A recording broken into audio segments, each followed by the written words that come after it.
Ladies and gentlemen, welcome in. From the Daily Oak Collegian, the Heartland Student Production Winning Sports Program is back for its sixth semester with a brand new look. Grab a snack and grab a seat. It's coming to you from the campus of Oklahoma State University inside the Paul Miller Journalism Building. It's Man Listen.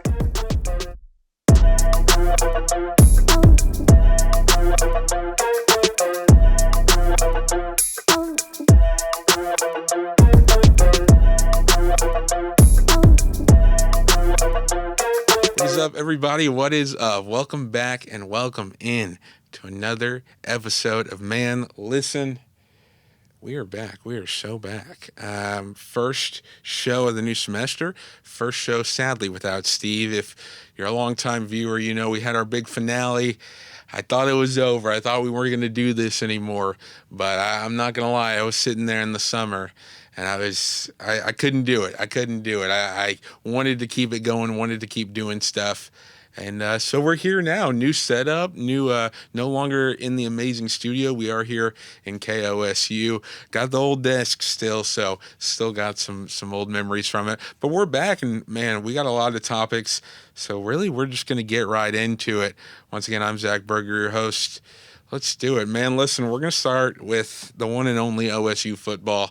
Got to talk about it. A brutal 69-3 loss to the Oregon Ducks up in Eugene for week 2. And man, the first thing I got to say is everybody calm down. Don't get me wrong. It was horrible. It was horrible. It was awful, and so many things didn't work well. I get that. I completely get that. But man, people are acting like we lost 69-3 to Tulsa. Gosh, I mean, I get it. Listen, Mike Gundy, after last season, it was horrible, and you know, you wanted to start on a high note, but can we think about it and talk about it for a second? I mean, they weren't prepared for Oregon. Let's be honest, right? Let's be real. They weren't. You know, this is a brand new team. All new coordinators, all new positional coaches, right? A quarterback who's making his first career college start. He's been hurt for 2 years. He hasn't started a game since Nebraska high school football 3 years ago. On top of that, you know, we talk about the NIL era with Gundy and his comments about Oregon. You know, it's never been a big thing for OSU to spend or to go out and get these big guys. And I get in the past, it's been a thing of, okay, we're going to spend a couple of years developing these middle-of-the-road guys, and then we develop them to be a top-tier talent team. And I get it, guys aren't staying much anymore, so that happens. But at the same time, okay, if that's not going to happen and these are going to be a bunch of new guys, then you got to give them time to develop. We spent money this year after the Boys of Oklahoma concert. Money was spent for Cowboy football, but, you know, these guys are still learning each other. These guys have been coming in from spring to fall practice to summer practice, so they're still learning each other. There is talent. You know, hey, did I think we were going to not even compete, just attack a little bit more? For sure. You know, I thought the offense could have got some things rolling. I thought the defense wouldn't have given up so many points or so many big, easy plays. But, I mean, it's completely outmatched. We're not a top 10 team, and I don't know why people were talking like we were, to be honest with you. I mean, we knew that this was probably going to be a mid-year, maybe above average for mid, but, gosh, it just felt like, you know, going into the game, people were just kind of like, okay, you know, we know what this is. And then their old, you know, homer expectations kicked in. Like, not to say I'm embarrassed of the way fans are reacting, but let's call it how it is, you know. And I had talked to one of my good buddies. I'm not trying to call him out here, but, you know, and he said, well, I guess I'm trained to lose now. And you know, I miss the good old days. Like, I get that, but, I mean, there's a lot of schools that have had a lot worse times than us. You know, last year was last year. Alan Bowman was the reason that it was so struggling and a really bad defensive coordinator. Year before that, you're in the Big 12 championship. Year before that, yes, Spencer Sanders gets hurt. He was hurt for the rest of the year, never the same. So you don't make Big 12 championship. Year before that, you do. So it's not like this is year 10 in the making of bad. And I get it, Gundy's getting old. People are disappointed with him calling for his head, but yes, it was bad, but let's calm down just a little bit, please. firing Gundy week 2 does nothing, and you call it quits on the rest of the season when things could still happen. Flores, like I said, that was start 1. He's going to figure some things out. And so I just think we need to calm down. This team's going to continue to work together and figure it out. The one thing that really, I think, frustrated me was the scared aspect. Playing scared, and, you got to send it when it's Oregon. If you want any chance, why we see upsets these days, it's because teams are sending it, right? They're going for it with nothing to lose. And that wasn't the case. Coming into the year when Doug Meacham got hired as the offensive coordinator, what did everyone say? He was a slinging guy. He's going to air the ball out. Since Flores has taken over, we really haven't seen that. You know what I mean? And it's been really conservative play calling. So, yeah, when they have NFL level D linemen and our O linemen are getting shifted around, the run game's not going to work. And when you're strictly relying that and bubble screens and screen plays, yeah, of course you're not going to be able to score points. Defense, I mean, they just outplayed us. We were scared of what could happen, and then it did happen. So I think for Meacham, I just need to see the playbook expand. Everybody's talking about Haas Haney coming back already, and I think people need to go back and watch the tape. Don't get me wrong, I'm not trying to discount Haas's performance. He had a couple really good throws. But what was most successful about him was when everyone else wasn't doing their job, he took care of business. O-line lets guys through, he rolls out and scores his touchdown, right? Receivers aren't getting open, okay, he scrambles forward and goes. So Haas was good because he could use his legs, but there were only a couple times that it was connecting with other people, right? So I think that's the big thing. We need to see Flores be able to throw it more. We need to see more dynamic O-line play. We just need to see a lot more things happen and work and develop, right? I mean, the truth is, we're not going to know what this team is until week 1 and 2 of Big 12 play. You knew what you were getting with UT Martin, that's a throwaway. You know what's going to happen at Oregon, that's a throwaway. And you know what's going to happen at Tulsa. They're all throwaways. They're all chalk, right? And if we lose to Tulsa, we're going to be having a much different conversation next week.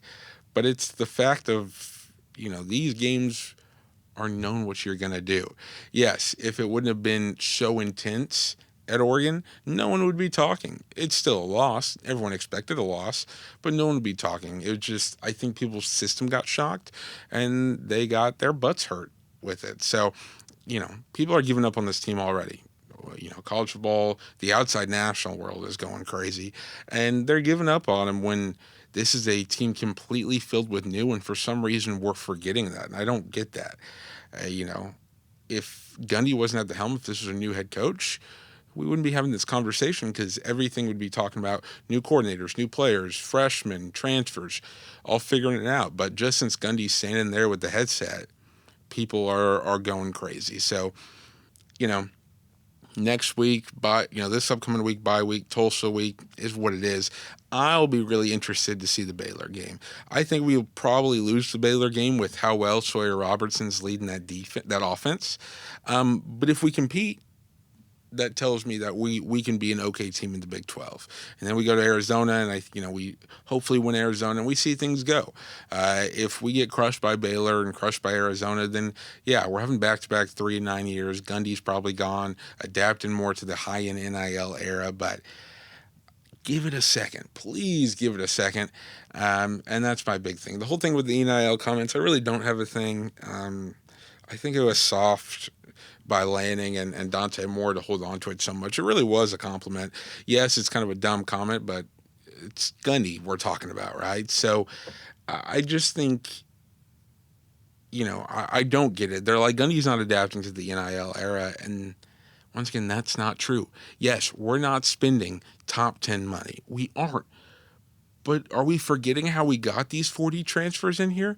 We got them for NIL money. These aren't all D2 players. We have a couple, but we got guys from Vanderbilt, I know Marshall's small school, but we got all these guys from all these schools using NIL money. We got Kenyatta Wright in here. So I think calm down, wait a second, and we'll see where this season goes. But yes, it was bad. Things need to change in the effort and in the schemes and play calling wise. but give them a second to play some football is all I'm going to say. So that's my long spiel about Cowboy football and their game versus Oregon.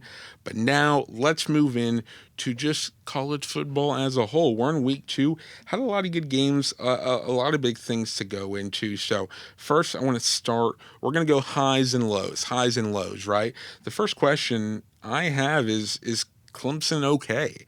Is Clemson going to be able to do that? Because, yes, I know they won 27-16, but Troy was beating them there for a long, long time. And so, people have been calling for the Dabo era to end every once in a while, and then he gets a key win, and no one talks about it anymore. But it really was a game that they didn't turn on. I mean, they were down 16-3 going into halftime, scored 17 points in the third quarter. So they were able to pick it up. Cade Klubnik started to get it going, and, Adam Randall on the ground was able to do it. But I think it might be a little bit of an overreaction to say they're done.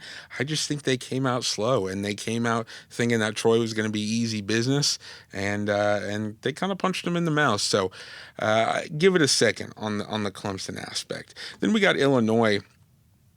45-19 to Duke. I know Duke's not ranked, but people were kind of high on Duke in the ACC, kind of being a little bit of a sleeper pick. But wow, they got it done. It was kind of a full team effort. You look at this box score, right? 300 yards for Luke Altmaier, 3 touchdowns, and then 3 different guys getting running touchdowns. So it was a full team effort. This offense is going to be really elite. I think the one big thing that stands out the most looking at their defense is they were able to step up in the big moments. With that said, Duke's quarterback, 334 yards, that's a lot. He was able to sling the ball. But when it came down to getting in the red zone, they held him. They stopped him. They didn't let a single rushing touchdown get through. Only 2 touchdowns allowed. So I think the big thing really there is just, their defense is going to have to limit, the passing game. But in the red zone situations, they're doing really good. Illinois had a big jump in the AP top 25 poll. And yeah, they're looking pretty good. If you ask me. Then we go from one high to another high, Mississippi State. Listen, SEC play, I'm a Big 12 guy, I won't lie, but the SEC play, I always know any team can compete. That's why you're seeing guys like Auburn beat Baylor, and now Mississippi State beat Arizona State. And, the big thing that I think about here, Arizona State had a good start, right? But preseason, don't forget what head coach Kenny Dillingham said. He said, don't be surprised if this is a 6-win, 7-win team, right? Don't be surprised if this is a step down. He knew it, and he can see that, and that's just type of head coach, that calls it how it is. So to finally kind of start seeing that, Mississippi State on that last second touchdown, it was a close one, but to kind of have a broken coverage play like that, scoring those final seconds, I'm not saying I think Mississippi State's going to now jolt up in the SEC. I really don't think so. But I think this is more of an eye awakening of that Arizona State team, especially, people were so high on their offense. I know Scadaboo's gone, but they still like Levitt. But, 82 yards, 10 of 22. It's pretty tough. So that Arizona State offense might need to figure some things out. I still think they'll be behind the Big 12 with the inconsistencies of it. But I do think it's a step down for them for sure. Next up, man, we talk about upsets. You can't talk about an upset week without the UCF Florida game. USF, the South Florida Bulls 18-16 win over a 13-ranked Florida team. Wow, 2 back-to-back ranked wins over first Boise State, who I'm not saying they're frauds, but they're kind of frauds. So that ranked win kind of gets diminished a little bit, but a huge win in the swamp. USF is this year's Boise State. I'm calling it now.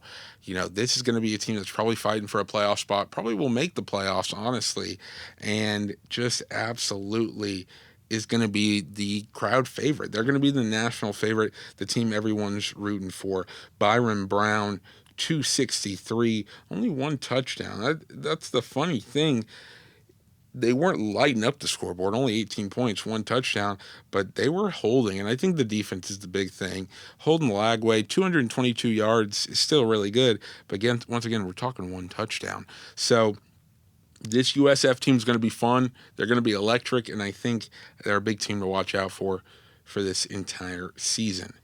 Now, let's talk about some disappointment. And the two teams I want to talk about are Michigan and Kansas State. Kind of polar opposites, but I think the big thing people have been saying with after that OU Michigan game is, should Michigan fans be worried with Bryce Underwood? And I really don't think so. 142 yards, 9 for 24.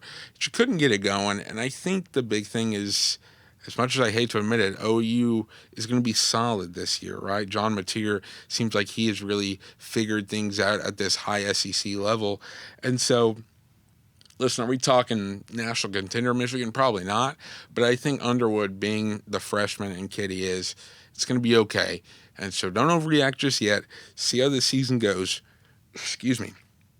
And I think you'll be okay. But then on the Kansas State side, I think the alarms are loud and clear. Avery Johnson, man, just not really leading his squad like you want him to.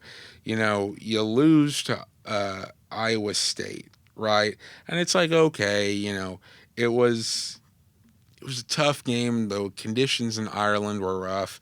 But then you almost lose to North Dakota. You didn't, but we're talking you almost lose to North Dakota. Like, that's a head-scratcher. And then you lose to Army, which absolutely just devastating. It's funny, 172 yards isn't horrible. 1 touchdown, 1 interception, though. He only ran for 14 yards. Only had 74 yards as a team on the ground combined. Their offense just can't really get it going. I know they had 21 points, but you let up 24 to a hard-nosed, gritty Army team. K-State's kind of wrapping up this season. Also, speaking of Army, that head coach doing their chant in the locker room after the game was electric. We'll put that in right here. I'm gonna fight! I'm gonna fight! I'm gonna fight! I'm gonna fight! I'm gonna fight! I'm gonna fight! I can't fight no more! I can't fight no more! I can't fight no more! I can't fight no more! I'm gonna lie down and bleed a while! Bleed a while! Bleed a while! Bleed a while! Bleed a while! I'm gonna get up! I'm gonna get up! Up! Fight some more! Fight some more! But it was absolutely electric. So, I think Army is always a fun team. They're not going to have their crazy, run like they did last year, I don't think. But Kansas State, something might be changing. The Avery Johnson experience might be slowing down, if not coming to an end. Going back to some positive teams real quick, we'll rattle off. I've spent a lot of time here, but that's where we're at. Baylor. Talked about Baylor, took down SMU. The real question I'm seeing is, can their offense carry them? Because the truth is, their defense kind of looked lost. SMU was able to do some damage offensively. I mean, it was 48-45. Obviously, Sawyer Robertson just put on a masterclass, 440 yards, 4 touchdowns, 2 overtime game. It was one of the most electric ones of the weekend. But I don't know, Can they outscore their opponent every game? That's going to be the question. Because I got to say the defense looked pretty rough. Obviously, they came up with the stops at the end to win the game. But, listen, Sawyer's going to show up. Their offense is going to show up. It's just what happens to a game where maybe they don't. Or maybe they have a couple off drives and then Baylor's defense just gets pitiful, right? I mean, Jackson Arnold ran all over them week 1, and now we kind of saw the same thing with SMU, just being able to get it going, 295 yards in the air, and then on the ground, you had 163 total. So, I don't know, Baylor fans, I think you're excited with this offense, but you're really, really worried about your defense. Another electric game, the border battle that is back, Mizzou, KU, great game. The question now becomes, is Missouri a sneaky SEC team? And they kind of were last year. They flew under the radar, with some bigger stories. But I just think, listen, rivalries obviously bring out the best in teams and players. I always think that. But able to put up 42 points. We kind of saw the electricity there. I kind of like Mizzou this year. Not to compete for an SEC title, but who knows? We could be talking, playoff possibilities down the line for Mizzou. But that's kind of my early season prediction. On top of that, if you're KU, I don't think you should get upset. I think Daniels was able to do a good, solid job. You put up 31 against an SEC opponent at home. It's just locking it down on defense. So I think Kansas is going to be really good in the Big 12, actually, better than I thought they were going to be. But Mizzou was just even better in that sense. Last not Big 12, college football. I'm stumbling all over my words for this first show.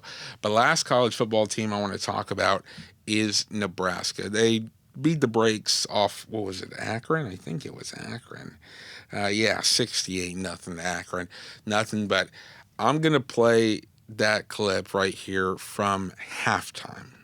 They don't fear you, they don't respect you enough yet. And if that sounds like coach speak, then you have the wrong brain. I told you I don't care what the score is.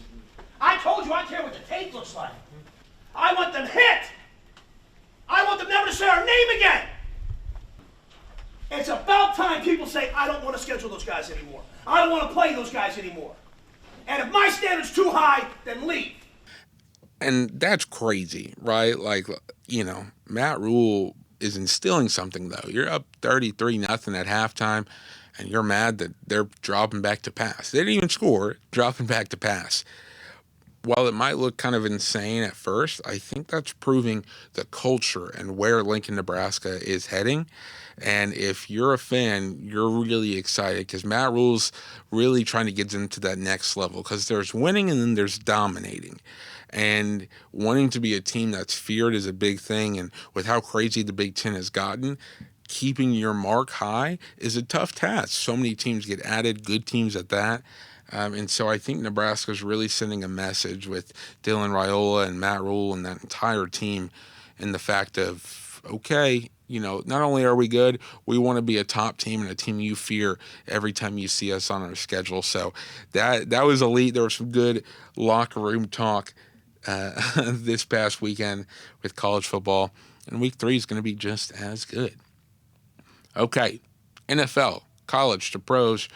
We're going to the NFL. We'll kind of speed through this one real quick. A lot of new faces, a lot of new things in week 1. Is this team good or is this team just bad? A lot of figuring it out to go. So I'm going to kind of run through them real quick. Dolphins get obliterated by the Colts. Is Daniel Jones back or is Miami's time at the top kind of done? I lean towards Miami being done. I don't think Daniel Jones can keep this up for an entire year. I think he'll be solid, but I see him going up and down to be a 50-50 season for him and the Colts.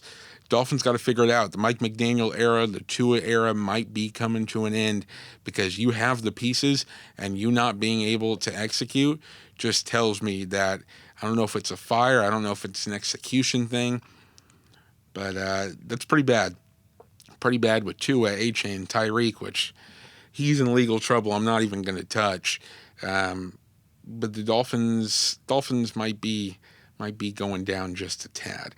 Jets-Steelers, electric game. That's my game of the week. Obviously, Sunday Night Football, Monday Night Football we're going to get to were also electric, but this was my top game of the week just because of the unexpected. I mean, Justin Fields balled out. Aaron Rodgers, I thought that man was done. I was on the train of he's too old, doing all these weird mechanisms. It's not going to work. But he balled out. So if you're a Steelers fan, you're really happy. If you're a Jets fan, you're really happy because I really think this Justin Fields, Aaron Glenn duo is really going to work. So that game was electric. You'll love to see it. Next one, Packers-Lions. Once again, what are we looking at? Are the Packers now the top team in the NFC, or are the Lions falling off? And I think it's a little bit of both, to be honest. Jordan Love looked automatic. It turned out to be a closer game than I thought it was going to be after the first couple drives. But I think the Packers might have a real shot of being a big name come playoff time. And for the Lions, I think they kind of got exposed of how much Ben Johnson kind of did for that offense. They still have the pieces. They didn't lose any of the pieces, but you change offensive schemes and you're kind of seeing what's happening with that. So Lions with this new OC really might need to figure some things out come really next week, the rest of the season. The next one, I mean, wow, Chargers. Justin Herbert led McConkey. That whole team, Keenan Allen even, looked electric. Herbert is really hitting his stride. He's one of those guys you think about, they mentioned it on the broadcast, like a Phillip Rivers, Drew Brees, didn't have a playoff win in their first 5 years, but then they became greats. And I think Herbert's kind of hitting that year 5 stride where he might be really dangerous. On top of that, the Chiefs just didn't look great. They're getting old, and I kind of think their time up top is being done. Most great teams that last long with their longevity of a dynasty, it's because even though they know they're great right now, they're building underneath in the shadows to build up when these guys need to get replaced. The Chiefs haven't been doing that. They're sticking it out with guys. And now you have, Travis Kelce, who truthfully might be on the brink of retirement. No one's there to back him up or to be the guy to catch passes. Xavier Worthy got hurt right away, and then you're relying on Juju Smith-Schuster. Rashee Rice is suspended, so I think the Chiefs are kind of having an oh shoot moment because they're realizing they haven't been rebuilding. They've just been trying to stay afloat with their superstars they have. So Chiefs don't look great. Also, speaking of don't look great, talk about my Texans. Jeez, we just couldn't score. We couldn't score. Our defense looked amazing. We held, Stafford, Kyron Williams, Devontae Adams, Puka Nacua to 14 points, which is really, really good to me. I'm high on the Rams this year, so I think they're going to be really good. To hold them to 14 points shows DeMeco's swarm defense proved it was great, but gosh, we got to be able to score.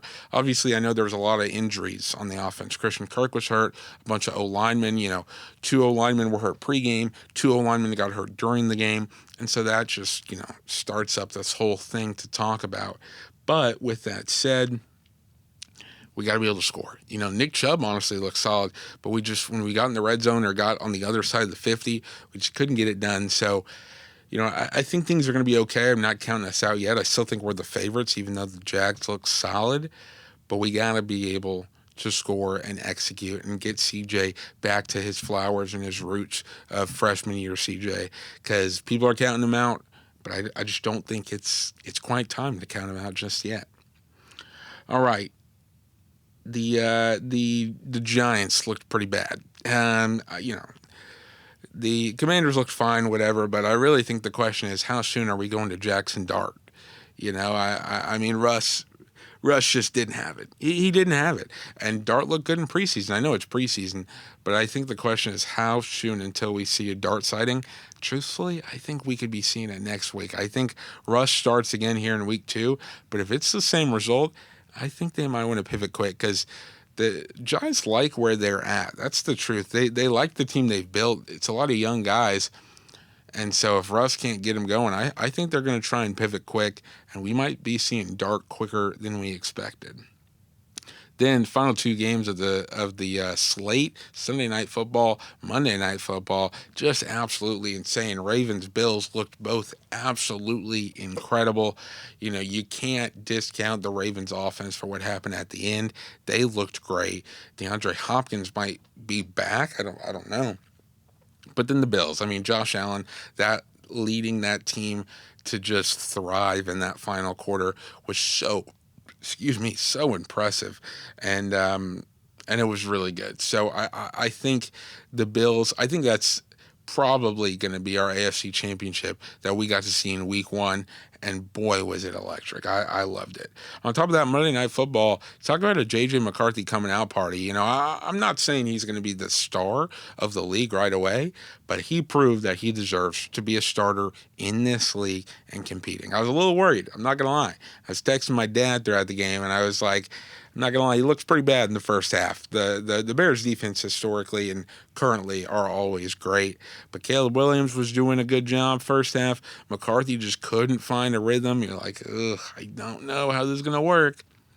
but then in the third and fourth quarter, just absolutely turned it on. Were hitting his receivers, even if they were wide open, to hit them and not get swatted down was still a really big deal. Had a dot to Jay Jettas in the end zone, and J.J. McCarthy, I think, is going to keep this Vikings team afloat. If he keeps getting better, that we could see them kind of pick up where they left off with Sam Darnold last season, now with the kid in J.J. McCarthy. Okay, I'm going to take a quick break, but when we come back, we got our final stuff. MLB season, a little bit of tennis, and our pop culture struggle bus moment of the week. All that and more is back right after this.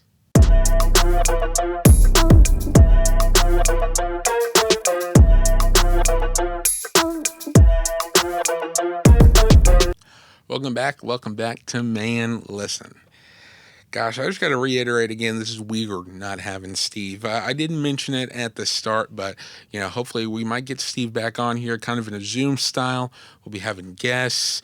I'm still figuring out this format, this layout. So if you like it, let me know. If you have tips, ideas, let me know. I want to figure this out. This is weird. I'm not going to lie. Talking by yourself is tough. I won't lie. It's not fun, but we're figuring it out.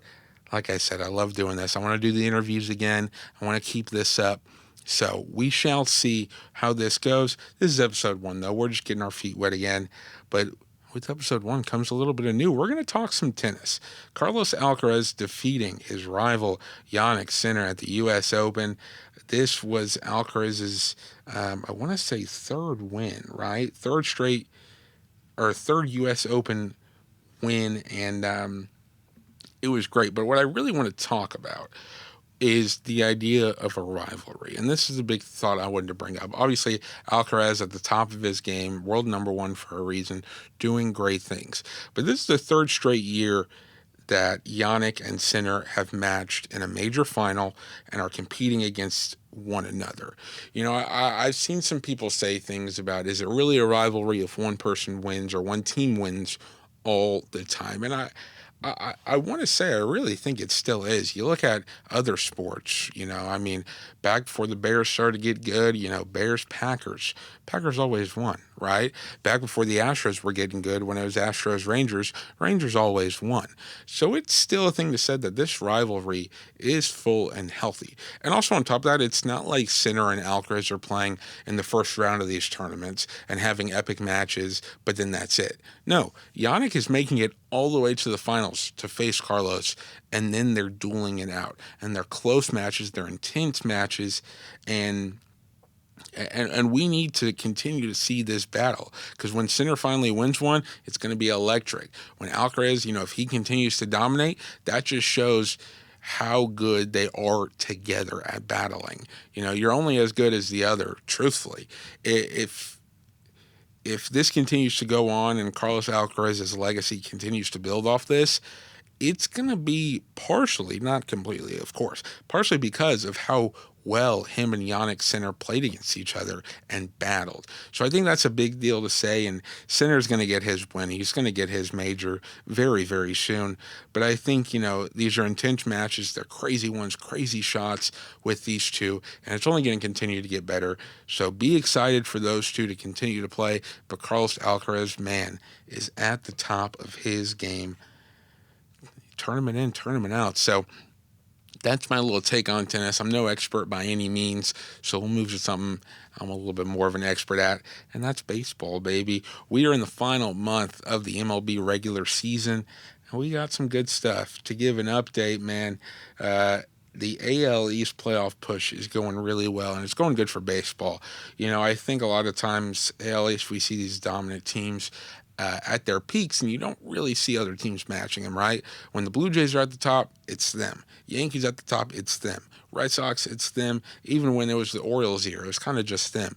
So seeing this push of, Blue Jays lead, Yankees 2 games back, Boston 3 games back, and even though they're not competing, Orioles are 16 games back, they just had a spoiler of a series versus the Dodgers that we'll get into. So I think that's the big thing, that this is a competitive division, and it's really helping in this playoff push and for the excitement with baseball. Next, the AL Central. I'm not going to lie, I'm disappointed. I'm sad. The AL Central's been really bad this year, and it's really sad seeing where the division was last year. I mean, the Guardians have always been the leader, and even when they weren't, they were competing for that top spot. Last year, they get dethroned by the Tigers, who are still doing really good, but they were always in a battle with 4 of the 5 teams. Royals made the playoffs last year. Twins almost did. They made it, 2 years ago, 3 years ago. And now you look at these games back, it's the Tigers, and then the Guardians are 8.5 games back. Kansas City's 9, and the Twins are 18. So it's just kind of a disappointing year for AL Central when it finally felt like they were getting some respect across MLB and with all of their teams, not just 1 or even 2. On top of that, AL West, it's kind of just the battle of disappointment, yet now it's intense. All 3 of the teams competing in Houston, Seattle, and Texas, I'm a Houston guy, have had really rough stretches kind of in this back half, yet no one has kind of taken advantage of the other team's struggle because they're also struggling. So it's been kind of weird. All 3 fan bases have had this frustrating time as of late, yet when you look at the standings, 2 games back and 3.5 games back, the race is as tight as ever. So it's this weird feeling. I know it's weird for me as an Astro fan. I mean, Texas is actually on the way up. They're 7-3 in their last 10, but both Seattle and Houston 4-6. So it just hasn't been working out. Yet at the same time, this final couple of weeks is the most important. One could completely lose out of a playoff spot, while the other 2 could thrive. So, a disappointing stretch has now turned into a wipe it mentality, and now lock in because it's a tight race for the rest of the season. Moving over to the National League, really it's kind of chalk all throughout. It's been solid, right? Phillies crushing the AL East. The Mets, they're still doing really solid. They'll probably make the playoffs. Chicago Cubs will probably make the playoffs, and then a wild card spot. Milwaukee, though, Milwaukee Brewers, historic year. Could it be their year in the NL? I kind of like it. They've always been a team to make the playoffs but never do anything with it. They're 89-56. They might be, is this the first team to 90 wins? Yeah, 1 more win. They're the first team to 90 wins, and the next closest is the Phillies with 84. So Milwaukee's kind of having a historic year out in the Central. And then West, Dodgers 3-7 in their last 10 games, kind of slipping, but so are the Padres. They're 4-6, only a game back though. So that NL West battle between the Dodgers and Padres, absolutely electric. And then the wild card situation between the Mets, the Cubs, and then the Padres is going to be really, really good. So the NL, it's a little more chalk for the actual divisions, is going to have an extremely fun playoff situation with the level that these teams are playing. Okay, I got to take a deep breath, y'all. I'm struggling out here talking. But with that said, we are in our final little spot, our classic 3 segments. So let's get right into it. My pop of pop culture. This show is The Paper, a new show on Peacock. It's a spinoff of the U.S. version of The Office. I am a huge Office fan, so when I saw this, I was very, very skeptical. But just 3 episodes in, I'm a big, big fan. And it's really good. It brings back the nostalgia of The Office, but it really adapts to being in 2025. 2025 jokes. Oscar from The Office is in it. It's a great bit. These are great, great characters. It doesn't feel too cheesy or like they're trying to replicate it too much. It's its own thing with the same vibe, and I think it brings all Office fans joy. There's a lot of skepticism, but it's been really only positivity I've seen around it, and I'm really excited to finish the rest of the show. Well, I talked about me struggling. I'm struggling to talk. You know what that means.